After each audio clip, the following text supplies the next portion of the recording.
Welcome to Speak Sex. I am Eurydice. I am a Greek writer and artist from the island of Lesbos. I work on the theme of female sexuality, and the purpose for this podcast is for everyone listening, and ideally everyone in the world, to demystify sex, sexual activity, the body, and to learn how to speak sex fluently and ideally before the actual sex takes place. So instead of having the sex and then stopping and looking at each other and trying to figure out what was that and what it means and where do we go from here, and misunderstanding each other in the process, finding ease to move from non-sexual place, like, having dinner, having a drink, finishing work, whatever it is, to sexual conversation. So I'm interested in you. I like you. I want to be with you. How would you feel about it? Just say it instead of saying all kinds of other things and implying that and thinking that there are unspoken codes, and then the other person misunderstands, and then you start from in the wrong, with the wrong assumptions and proceed from there. And that's what so much pain, relationship pain, sexual trauma, rape, date rape comes from. So speak sex, everyone. And today's guest is known as Florida Dom, has been in the BDSM lifestyle for decades, and will talk to us about finding this kind of like fluency to go into sex talk, without needing, to get drunk or or high, or without fear of rejection, and then from speaking it to kind of like entering sexual space with respect and with mutual clarity and understanding. So welcome to the podcast. Thank you. And we also have a few tools on the studio table here, which we'll ask him to explain in a little bit. But yeah, so you apparently have had a polyamorous lifestyle for a long time, right? Since my entire life. That's great. So you haven't even thought about monogamy. No, the first time, it's unbelievable. The first time I had sex, I was 12 and a half years old. And it was with one girl that lived across the hall from me in my apartment house and one girl that lived across the street from me. And I would go over there after school at 3 o'clock every afternoon to the one across the hall. And from 3 to 5, the three of us would have sex. And play. And my mother would knock on the door at 5 to tell me, come home, father will be home soon, we have to eat. She thought I was helping them with the homework. I got you. Even though I was 12 and a half, one was 15 and one was 13. I was the youngest, but I was helping them with their homework. They weren't that smart. And, thank you. And that went on for a couple of years. So I've never had a monogamous Wow, so you were good at it, even at 12 and 13. I was trying to hone my craft. Yeah, you will learn. Yes. I was going to say sharpen, but that word gives me the chills to think I'm sharpening my craft. Anyway, so I've never really had a monogamous So even if, I see. So have you been married? Yes, twice. Married now. I'm married now. Okay. One of my slaves is my wife. But now even there, we've been together 23 years, and we're married for 2 years. And when vanilla people ask me why, I tell them because I stutter. Took me that long to get it out. Yeah. Nice. So, Yeah. Interesting. So you had both of your marriages were BDSM marriages, and the understanding was that you would be free to play in private and in public. Correct. With other women, and you would be free to take more slaves. Yeah, even then, before I moved to Florida, I owned a company in Manhattan. I'm not going to go into any more than that, but I had a lot of employees, and I was on the board of charities. So nobody knew my real name in Manhattan. They called me Flash, and that's because of the fire play. I didn't give myself that name. Somebody else did. Very few, maybe 4 or 5, knew my name. And those were people I became friends with over the years. Interesting. And just to understand how this works, because, polyamory is big right now, or at least the idea of polyamory. I'm not sure if the practice, but the idea of polyamory is, discussed a lot. So this is one way, right? Does the slave get to play or have sex with other masters? No. In most relationships, yes. In mine, they don't. I have a polyamorous, monogamous relationship. I'm polyamorous. They are not. Right. Yeah. They can only be with me. They don't Right. play with anybody else, nobody else. People ask permission to hug them, even friends, when we meet. They don't do anything with anybody else. Now, on the flip side of that, we all go through periods in our life. I went through a period, 23 years ago, where I was completely out of my mind. And it's a very hard story for anybody to believe, even me when I say this story. But I got on the internet, and I found a DS chat room. And I had been in a lifestyle over 25 years already, and I was teaching, and, and nobody knew anything then. Everybody was new. If you did an internet search for BDSM, I think 8 things came up on the whole internet that had BDSM in them. So if you were in San Francisco, I would say you should go to the Janus Society. This is where it is. And if you're afraid to go alone, Jay Wiseman's a friend of mine. He wrote SM101. Write him, tell him I recommend you. Yeah. I'll give you his email address. If you're in Chicago, wherever you were, I could. So the different submissives started texting me, sending me instant messages. And we talk, and then they started to call me. And after about 3 months or so, one called me up. She was an IRS agent from Oklahoma City, married with 2 little kids. And she said, I have a 3-day weekend. Why don't I fly to Fort Lauderdale and we could spend the weekend together? I said, that's a great idea. And she said, where should I stay? And I said, well, if you're flying into Fort Lauderdale, stay at the Embassy Suites, 17th Street. It's 2 minutes from the airport, 3 minutes from the beach. So she said, okay. So I went home and I did an internet search for airfare round trip. For the next day, it was $1,400. And the hotel was going to run her $1,000 at least. And so I said, what is she going to do? Come home from work and say to husband, I decided to go to Florida weekend. You stay here with the kids. And I'm going to spend $3,000. I said, she's not coming. That was BS. I said, but it would be a great idea to have somebody come. So I called 4 others. And I figured maybe one of them will come. Well, all 5 of them showed up the next day. What? Yeah, I picked the first one up at 9:30, and I took her to Embassy Suites, and I checked her in, and I said, I have to go do some work for a while. I'll be back later. And I went down to the desk, and I said to the clerk, I have to talk to the manager. And he said, what's wrong? And I said, nothing. I just have to talk to him. Woman comes out, and she says, how can I help you? What's the problem? I said, I don't have a problem. I said, I'm bringing 5 women here today. I can't have any 2 on the same floor. She said, you're kidding me, right? I said, I'm as serious as a heart attack. So I had 5 women John, there. take notes. I had 5 women on 5 floors. I was running up and down all weekend. I couldn't go down to breakfast because it's in the atrium. They would all... So I was exhausted. You were exhausted, yes. Over the next 18 months. Were they happy? They left happy? They left happy. Okay, and yeah. nobody ran into... They didn't compare notes. They were happy for about a year and a half. Eventually they compared notes. They weren't so happy. About 18 months later, I had, this is the part that's hard to believe, I had 136 collared slaves that I owned, real time, that I was seeing. I saw 4 and 5 a day. I was having sex. Where? They would come to Florida, mostly Florida. They'd fly in, they'd drive in. A lot of them lived in Florida. I used to consult and have to drive up north. I would stop every 2 hours and see somebody. My cell phone bill in 97 was over $5,000 a month because they didn't have unlimited call and they had roaming charges.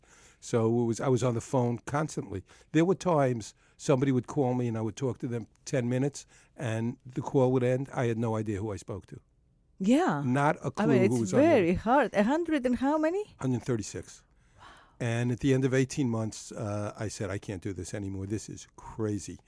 And I wrote a letter that I sent to everybody. I kept 2 of them. I let everybody else go. And they formed... what was in the letter? What did you say? Say, I don't have the time to be what I ought to be to you, obviously. And obviously, you haven't been what I needed you to be to me. So I think for both of our best interests, it's time to... We each look elsewhere. And what they did was... They formed private room on the website with my name in it and girls. I'm not going to give you my screen name, but it was And Girls. And you could have, I don't know, 36 people in a room at a time or something. They'd go in there and compare notes. Oh, and somebody would say, well, he liked me. I saw him for Mother's Day. And somebody else would say, I had lunch with him at his house on Mother's Day. And somebody else I was with him all afternoon. And somebody else was with me at night. And they got crazed. This was after I let everybody go. So I'm still friends with most of them. That's good. I mean, they call me for advice still, and I help them when I can. And there's a couple of them I'm sure I'll So do you think that you did that because it was exciting? I was like a kid in a candy shop. Right. And when I let them all go, it was like a challenge. It was a challenge to No, it yourself. wasn't a How much challenge. can I do? Or No, it was just, I just was nuts. And at the end of the 18 months, I made a vow to myself that I would not have intercourse with anybody that I wasn't in a committed full-time relationship with. And wow. And I haven't since then, 21 years. Anybody I've had intercourse with right now, it's the women, you know. Your 3 slaves. Yeah. Nobody else. No, that's good. Yeah, that's good, and it's simple to keep track of. Yes, much simpler. Yeah. And I know who I'm speaking to on the phone now. Right, yeah. That was the real reason. Yeah, I mean, that was definitely not intimacy. But, yeah, I think what happened is that with the beginning of the internet, you know, all of a sudden you had access to women around the country. And and it was amazing. You were not geographically limited. Right. Yeah. So it's exciting. And you had something to prove. Yes. Yeah. I guess. Yeah. Or they did. I don't know. Well, they probably had a hard time finding someone who was not, you know, because you don't want someone you know who you will run into at the grocery shop. If you're married and this is like a private kind of journey, you want to find out, you know, you want it, you don't know how much of it you want, you're still looking for it in the wrong places. A good website to go to if you're in that place now is FetLife, right? A good website for polyamory is More Than Two. More Than Two. Which is interesting because Janet just came out with a new book with Frank, I forgot his last name, called More Than Two. Mm-hmm. Janet Hardy. Right, Janet Hardy, yeah. Just came out with a new book, right? Just came out with it. Mm-hmm. They can write fast. They write fast, those books. Yeah. I think they took the Evelyn Wood speed writing course. They like knock them out. Yeah. Yeah. So, and I understand. I mean, they're talking about communicating, about how to go about it. You know, it's kind of like how-to books. So they don't have to go very deeply into emotional. Yeah, they had asked me to write a book for Greenery Press probably 18, 19 years ago on fire play. And I told them I'm not doing it because somebody's going to burn somebody's head off and I'll get sued. You get sued, yeah. So I wouldn't do it. Yeah. So, so polyamory, More Than Two, and you can find other people who are interested. It's a little like the dating More apps. Than Two is not a dating site. Okay. More Than Two is an informational site. Gotcha. Where you can read about it, and they have great information on that site.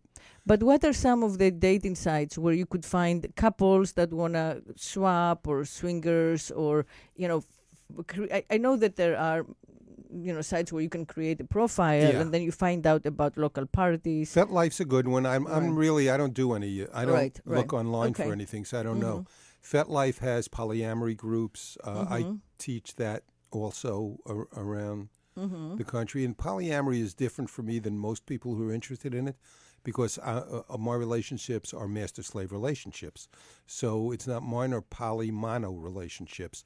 They are not allowed to be with anybody else. Right, yeah. So it's different than most polyamorous relationships. Both parties can have other lovers, other people that they're in relationships with. Right, so most polyamory relationships, there is the primary source that kind of is supposed to stay as the steady main source of supply of intimacy. And then the secondary sources. Well, you could have that, or you could have both people who have their own. Right. Yeah, exactly. You know, areas.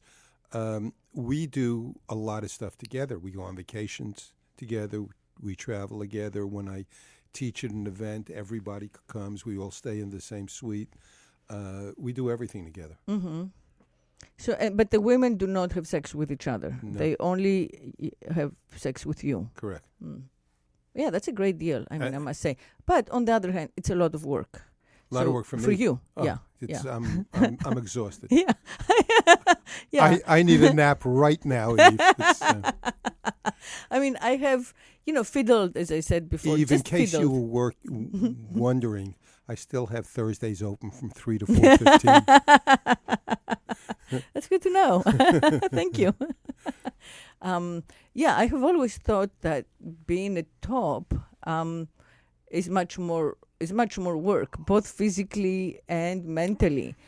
So when I have been with a guy who wants to try out, like how it feels to be a bottom and get whipped, and after like a couple of hours of it, I think to myself, even if I really loved the exchange, I think to be full-time a top, I just wouldn't like it because it's so much work. It's physically, Correct. like you get tired physically, and also it requires the same focus as like making an art piece or writing, Yes. writing. You have to be at that high. You can't not be present. Right. You must be focused and present at all times. Also, let me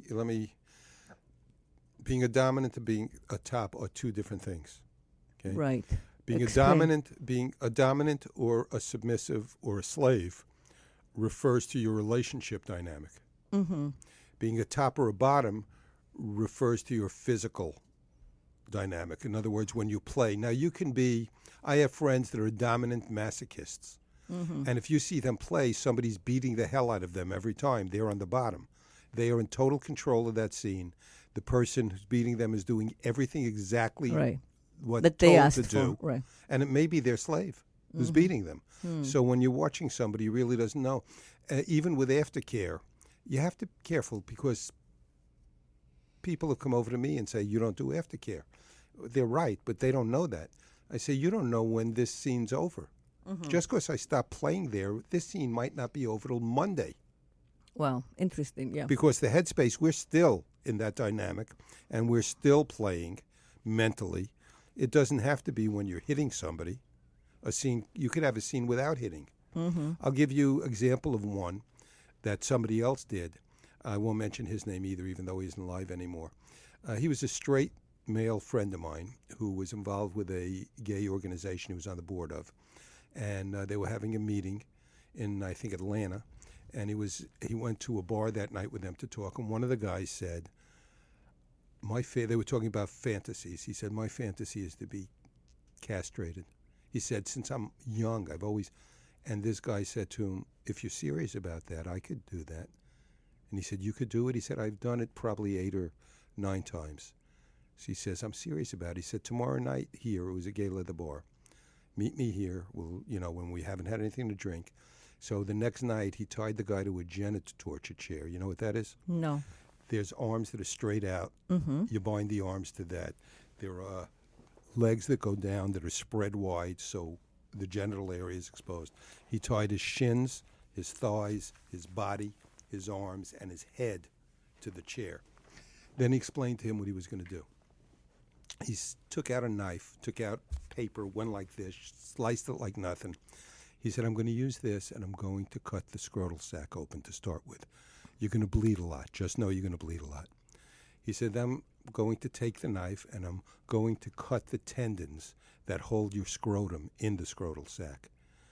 He said, I'm going to remove the tendons. I know this is I'm going to not remove the tendons, the scrotum, and I'm going to sew the sac back up. I'm going to put medication on it. I'm going to put a gauze on it. So you're going to be in some pain for a while. He said, you can't take the gauze off, shower, urinate for 48 hours because you'll get an infection.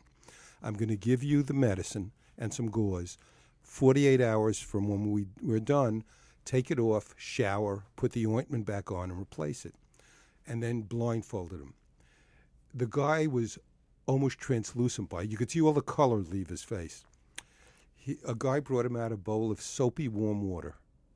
He held up the guy's penis, took his American Express card and went across the scrotum and released the sponge, and the water ran down his thigh. It feels just like blood. Soapy warm water. Then he took a dull knife, he took the point and he poked him in the scrotum. And then he took thread and actually sewed stitches in it, put ointment on it, gauzed it up, took the blindfold off, showed him everything, For 48 hours, that guy didn't think he had his balls. Wow. Until he took That's a the great bandage off. story. That's a mind fuck. Yeah, that is a mind fuck. And I bet you he got over that urge. Like it cured that need to But be that's- castrated, because he was, even if In it's his symbolic. mind, he was castrated. Exactly. 2 days later, he Yeah. found out it Yeah, and it's all in the mind. It's like the people who have the pain with the missing limb syndrome, and We you had- cut off the leg and then the see, missing leg hurts. That's People what it like is. to come to my classes. It isn't just what I teach and stuff. I'm around, so I have a lot of stories, and I'm pretty funny when I teach. Mm-hmm. I mean, I had a guy in Chicago. I've taught there 11 different years, and every year one of the classes was fire play, and he's in my class 8 years in a row.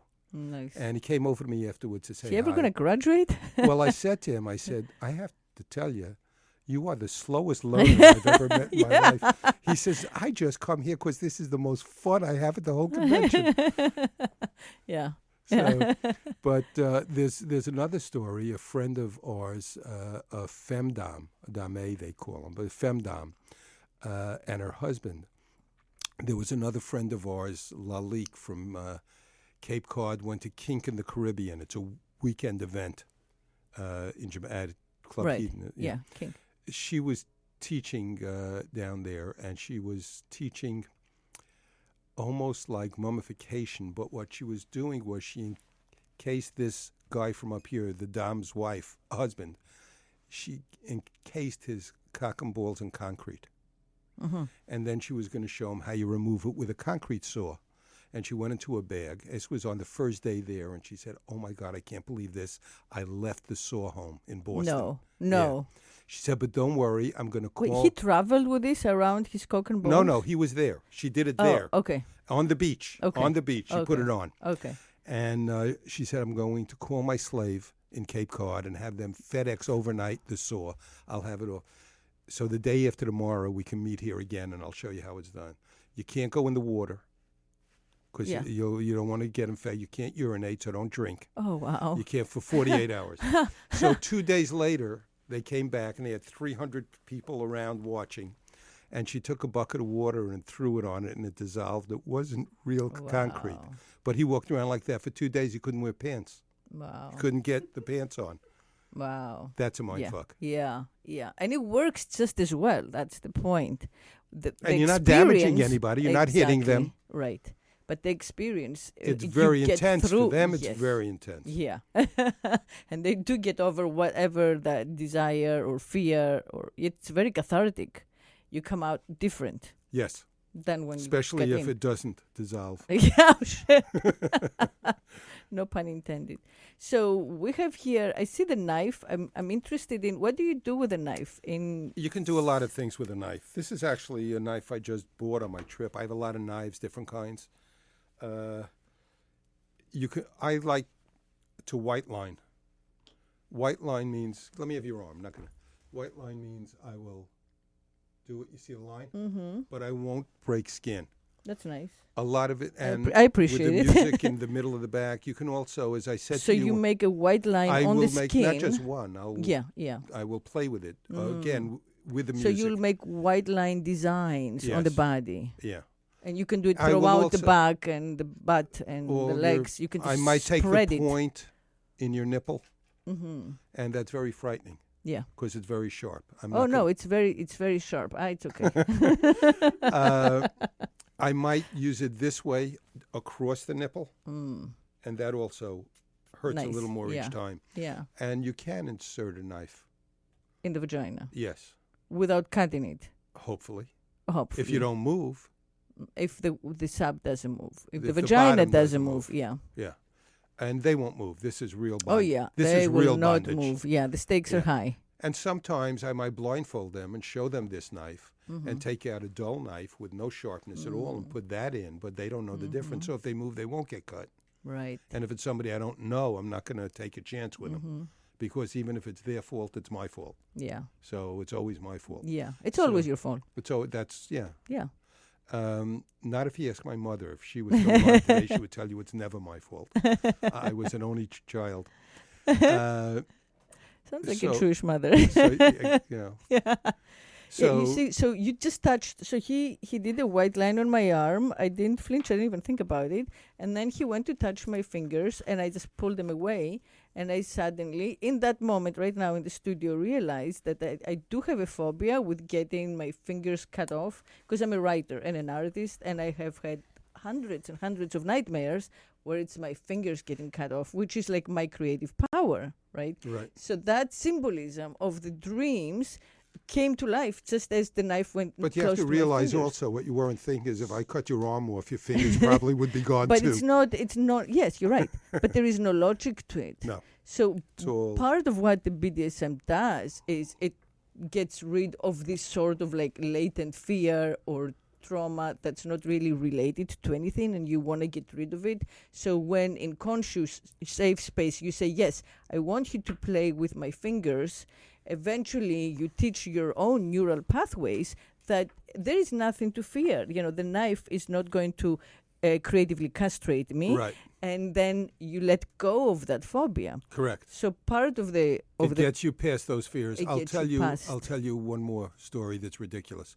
I was doing a fire play class right down here in South Florida, probably 19, 20 years ago, and in the back of the space they had a bondage table, which is like a very big, thick massage table, that sort of thing. Mm-hmm. So I said after the class, anybody, I'll be back there for a half hour. So one of the women who came back there was older. She looked like a concentration camp guard. She had this blonde hair pulled all the way like back. a Nazi guard. Yeah. Mm-hmm. And she said to me, she was older. She said to me, I really want you to set my face on fire. And I said, I really don't like to set anybody's face on fire that I don't know, because if you do anything wrong, it's severe injury. And I don't want to take, I promise I want to promise. And when we spoke for 5 minutes, said, okay, I'll do it. And after I set her on fire, I walked away because it was the end of the half hour. And she said, hi, my name is Lori, ba, ba, ba. She wasn't in the lifestyle. The guy that owned the club, who was a friend of mine, it was his mother. So she was 70-something years old. It was 20 years ago. I mean, I was, 12? Still. So she says, I want you and my slave to come to my house Friday night for dinner. I said, we're busy Friday night. She says, well, here's my number. And she writes her phone number down, and she gives it to me. And I threw it away. 2 weeks later, I'm back in the club, and the owner's wife, who was the bartender there, says, you didn't call Lori. I said, I lost the number. She said, well, she calls me every day. And she says, Harvey didn't call. Didn't call. So I give her, she writes the number down again. She says, here's her number. Call her this week. Threw it away. Next week, I'm back in the club. Such a guy. And she says to me, Lori is driving me crazy. You're calling her right now. I'm getting her on the phone and putting you on. She puts me on the phone with her, and she says, I was talking to my best friend, who's head of the burn unit. She's a doctor at a local major hospital. I told her all about you, and she thinks it would be great therapy for the patients if you came down. I said, she's out of her fucking mind. I said, somebody's going to be in a sling with 3rd degree or 4th degree burns, and I'm going to set them on fire? I'm not doing it. But she's right. I would not. I'm not. It would definitely be healing psychologically if they wanna go through it, because you learn that fire does not always burn you. Correct. So it tells your mind something new. You know what I mean? The way we deal so you with would like me to set your vagina on fire? no, to get you past that phobia. I don't have that phobia. My phobia is the knife with the fingers. We could do But, both at once. Yeah. So, but I do think that a lot of our, we think about sex is just a way to get off, or But we have a lot of inhibitions. Exactly. One of the main reasons, the health reasons to let go of our inhibitions, is that they are limiting our mind and they're limiting our potential as human beings. So they're limiting us in other aspects of our lives besides the sexual aspect. And what our mind since childhood tries to do, this is like basic performance psychology. It wants us to avoid pain and to be happy. So when we're starting and we're super young, whatever happens around us, if we register it as pain, it's possible that for the rest of our lives we will avoid that because we think it hurt us. So, sex is one, sex as in BDSM sex is one of the ways to kind of like retrain and unlearn all the lessons that don't serve us, so we can be like more whole and free human beings in our daily lives overall. So if you learn that you can like hold stillness and you can have a paddle and the paddle can, hurt you, and that's not the end of the world. Nothing happens at the end of it. You just like go back to your normal life. That is a very basic, boundary that you cross. And as you cross all of these assumed boundaries, you realize that, we're not as fragile. You also can as live we a think. freer life. Right, exactly. And you can experience things you will never experience otherwise. Yes, exactly. Exactly. And really, that's what it's about. What is this tool that is not leather and it's not rubber and it's a nice bright orange red? It's a coax. You know what cables are made out of? That's what they... Oh, like an the wires electric in. cable. Yeah. So it's like a flogger, but It's instead of... very stingy. Very stingy. It really hurts. Okay. So, Okay. And it hurts just as much when you just use the ends of it. Uh-huh. Yeah. So who invented that? An electrician? I think it was Albert Einstein. Some guy working with a cable was like, I think it was Albert Einstein on a lonely Thursday night. Yeah. I have no idea. Okay, and that, the rubber one... That's just a paddle. I Okay. just brought a It's little just rubber another paddle. paddle, and it has... Two different sides. Right, so this... That side has raised rubber on the it. raised rubber definitely hurts more, depending on where it Depends goes, how you right? hit. I could use either side. And it leaves marks. It I will would leave, assume all of that these the things raised can leave rubber. marks. Right. Everything. Even here. the paddle? Oh, well, sure. redness, yeah. But mark? Oh, I can mark you with the paddle. I can mark you with anything. Interesting.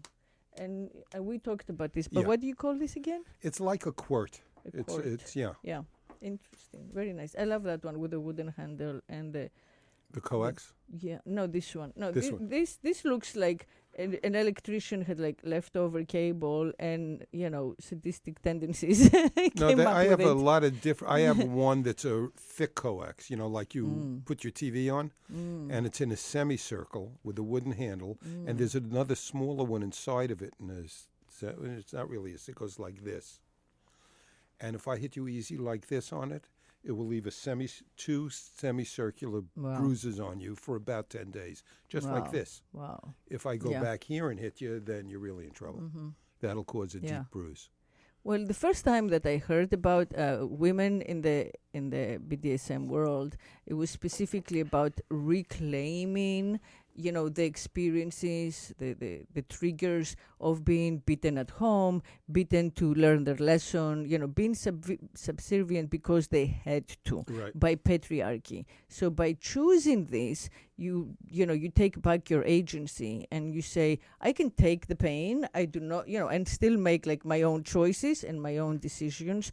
So it's one of the ways to turn things around and find your own strength and your own voice. Part of the pleasure and joy, I believe, for the submissive is doing something that's hard to do for them because they really don't enjoy it, and to see the pleasure that doing that gives their dominant. And I think that brings them joy, even though they didn't really enjoy the act itself. Right. Yes. The service is, it's all about service is all about that. Yeah. And submission is all about service as well. Right. But most BDSM play does not involve orgasm. So orgasm comes separately, right? It can or cannot. Oh, it does? Sure. It can or cannot. I mean, if you go into the leather bars from the early days, I mean, that's where they get the term leather sex. And so you call it BDSM sex, but originally it was called, and still is, leather Right. sex. Yeah. Well, And it was that's definitely... rough. Back then, it was a lot. Exhibitionism was part of the pleasure. Still is. Being seen. Still is. Still is. I love to play in public.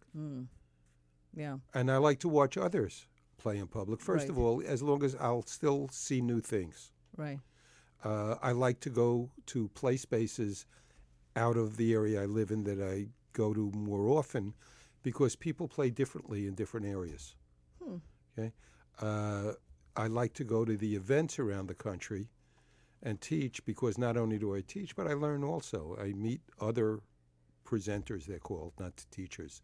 I meet other presenters who are fluent in whatever they're teaching, and some of them interest me and some of them don't. Like, I don't do rope.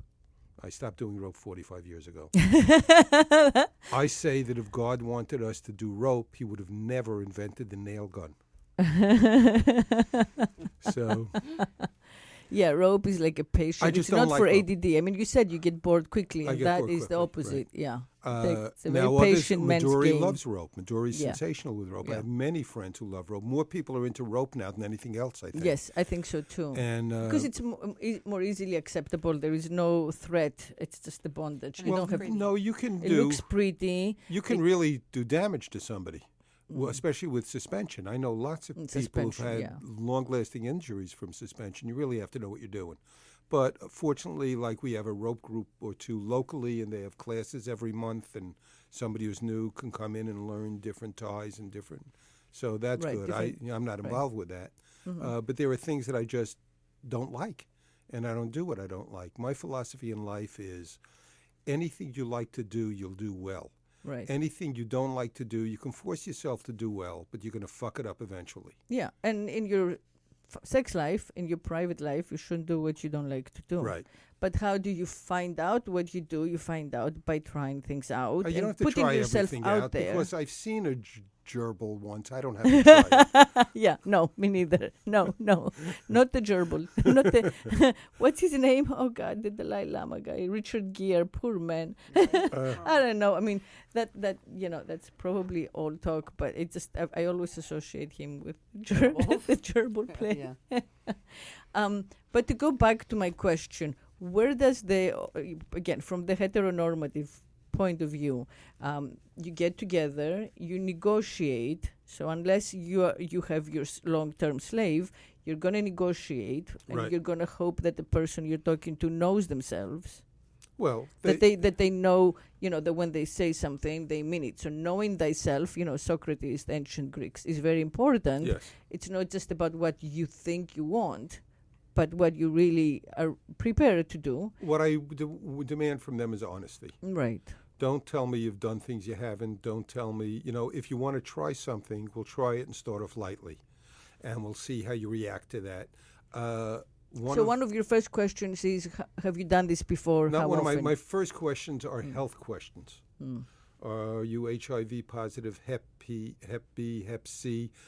Are you on blood thinners, Coumadin, heparin, Xarelto, take aspirins? Because that's going to. Do you have diabetes? It's going to let me know if I can bruise you, or how hard I can hit you, or maybe I don't want to use toys in you at all if you have one of the illnesses I ask about, because then I can't use my toys for months. Interesting. So those are the first things I want to ask. Then I want to ask about experience. I want to Okay. know what you've tried, what you've done, how you reacted to them. I want to ask about what you think your limits are. And are any of those... I was teaching years ago in by limits, I'm sorry to interrupt. things you you mean like, won't do. Okay. In other words, I had a girl come up to me and ask if she could be a demo bottom for me in my class. And I said, sure. And I said, what are your limits, though?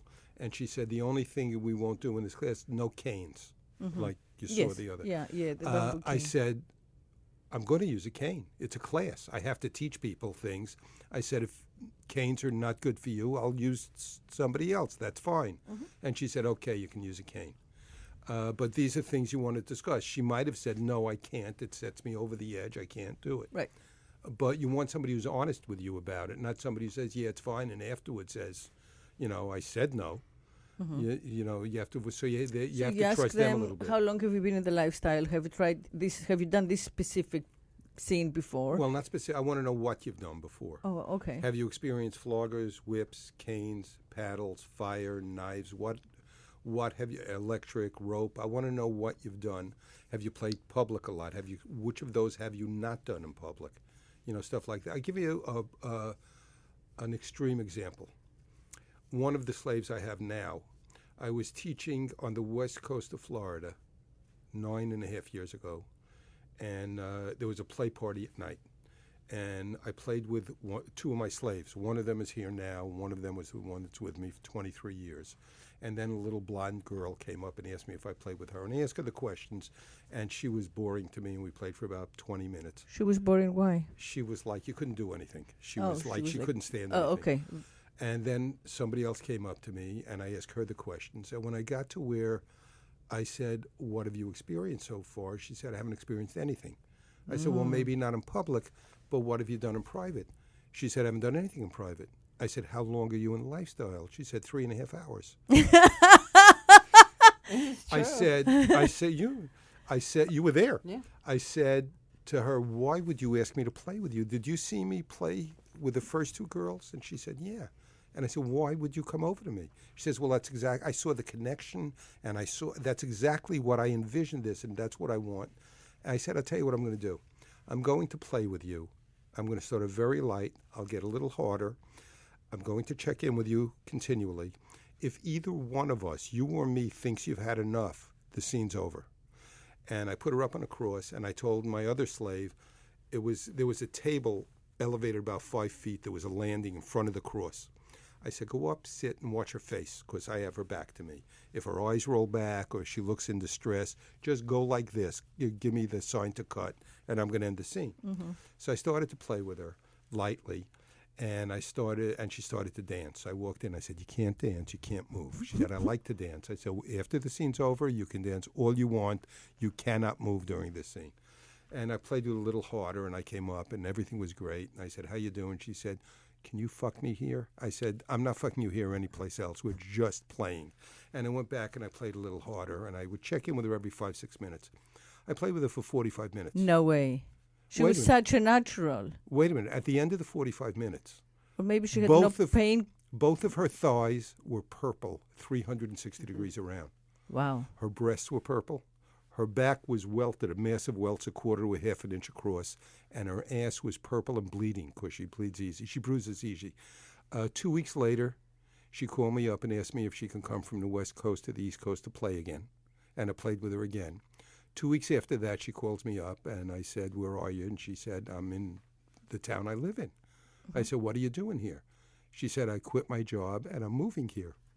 I said, why? She said, I want to be nearer to Oh, you. it's true BDSM love. Well, I said, we haven't discussed anything. What are you why are you doing this? And, she's with me now 9 years. Oh, okay. So she's your third slave. She's my third slave. Yeah. Well, that's a love story. That's Could it's be v- Disney, but it's but very- for the bleeding, but it's and Disney. the purple thighs. Yeah. It's very unusual to find somebody. Yeah, she saw that chemistry between you and your other slaves, And and, they say, she picked up and on the it. people today say you should never play that hard with anybody new. Mhm. Well, I wouldn't unless they're Right, really yeah. loving it. Yeah, and you did have your other woman staring at her and Yes. reading her face, so that's very helpful. I'm always safe.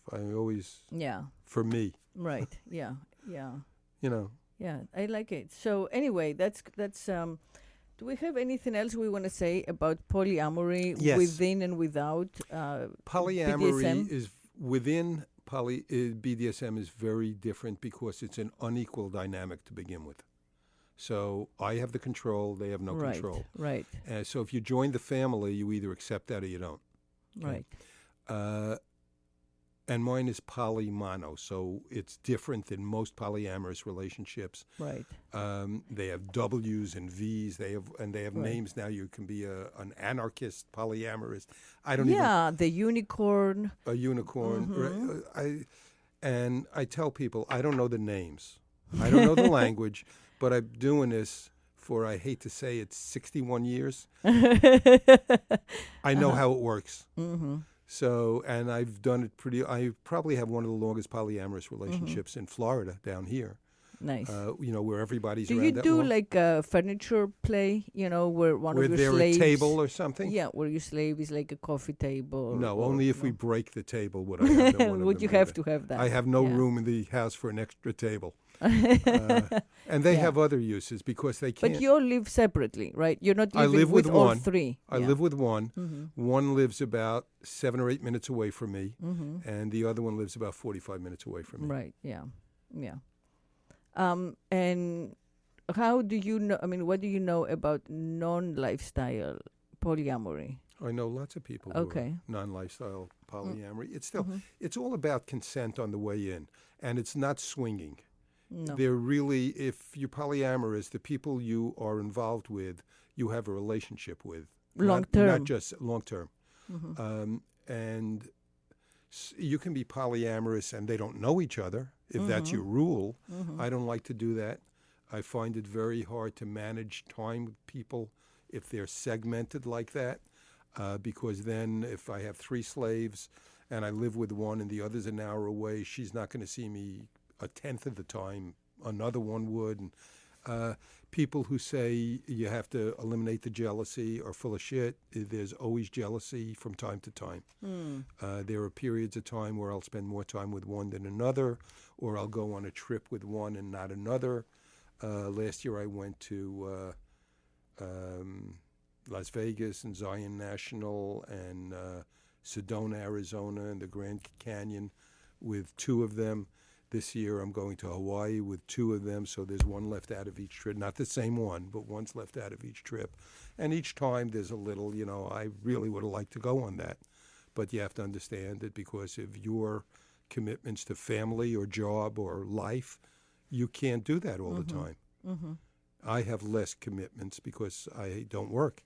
So you are the BDSM version of the Mormon guys that we see on TV, where they have the 3 wives and they run around, the sister wives, and they run around from one house to the other. But you do not have to support them, which is nice. Yeah, that's better than the Mormons, for sure. Right. And you can, do BDSM with them, which is much more fun than whatever those people are doing. It's amazing. I run a group. There's an organization called Mast International, MAST. Stands for Masters and Slaves Together. I run the group in Palm Beach County. And they came out a few months ago with the average attendance at each of the meetings. We're doing this 2 years. We have the largest attendance of any MAST group in the world. Wow. The second largest attendance is Salt Lake City, Utah. Wow. So don't say the Mormons aren't doing the BDSM. Interesting. They are. They figured out how to spice things up within the religion. Well, as I said to begin with, I think today in this podcast is that, orgasm is a spiritual experience. And even though our, religious authorities have tried to tell us that spirituality and sex are the opposite, we all know it's not true. Like everybody who has had a decent orgasm knows that feels like you just knew God. Yeah, but I think you get out of yourself. I think pistachio nuts are a religious experience, but that's another story. I don't know. That's for vegans. I've known people. And the one thing we really didn't speak about, which is the basis of everything, is consent. Yes. It's all about. That's what differentiates what we do from domestic violence. From DESAD or domestic violence. Yes. And it's all about consent, and I don't know if you're familiar with non-consensual consent. I have heard about it, yes. Non-consensual consent is what we have, where they have agreed to become my slave, and that means that anything I do, they consent to. So it's non-consensual because I don't have to ask them if I'm doing something new or anything. Now, the rules I have are, we always have to have communication about things. I want to hear what you're thinking. I want to hear what you're feeling. And believe me, I'll let them know what I'm thinking, feeling also. And if I say we're going to do something or I'm going to do something and you think it's wrong for you or I'm not looking at everything, we're going to have a discussion about it. I want to hear everything you have to say and I'm going to listen. Sometimes you'll change my mind. Sometimes you won't. But after we've had the discussion and I've reached that final decision, we're not talking about it anymore. So you have the veto power. That discussion's over. But I do want to hear what you're thinking, feeling, and then I'll decide after I take that into account. Like if they have a trigger for something that's going to really, that I'm not aware Make of, them traumatized let or me cry. know about it, then I won't do that. But if it's lovely. just that they don't like it, that's not a reason not to do something. You don't have to like it. Yeah. I have to like it. Yeah. or I have to think it's important enough in your life to do it, even if it's not something I love. Exactly, because liking is not the only reason to do something. There's a lot to be learned from experience. Or even just to get even with somebody's a reason to do it. That's a joke for those of you who are listening. Anyway, and again, verbal consent is the reason for this podcast. I started it because I felt that for the first time in written history, women got to give verbal consent in like the vast heteronormative relationships. So if we take it from there and we learn from the BDSM experience how to actually discuss what we would like to do, what we can do, what we want to try out, then everything changes. Like the whole experience of the body and its limits, perceived limits, changes. So I'm hoping to to bring this more into the mainstream as much as possible. So thank you for coming. Thanks thank you for so much us. for sharing. I enjoyed the show. Thank you. Me too. We'll do it again. And thank you for listening. Thank you for trusting me as your sex whisperer on Jolt Radio. This is Eurydice. And I'm more like a sex shouter. The sex shouter and the sex whisperer. We both bid you adieu until next week, and until then, speak sex. My flesh is a beast.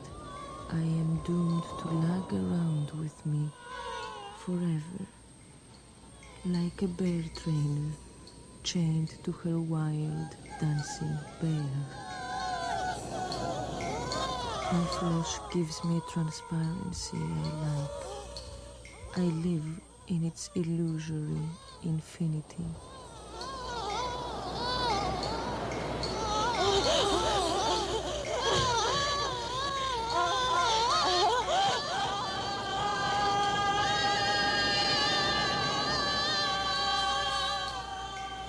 My flesh is the sea in which I lose myself. The first touch brings on my death. I can't see, hear, think. I am all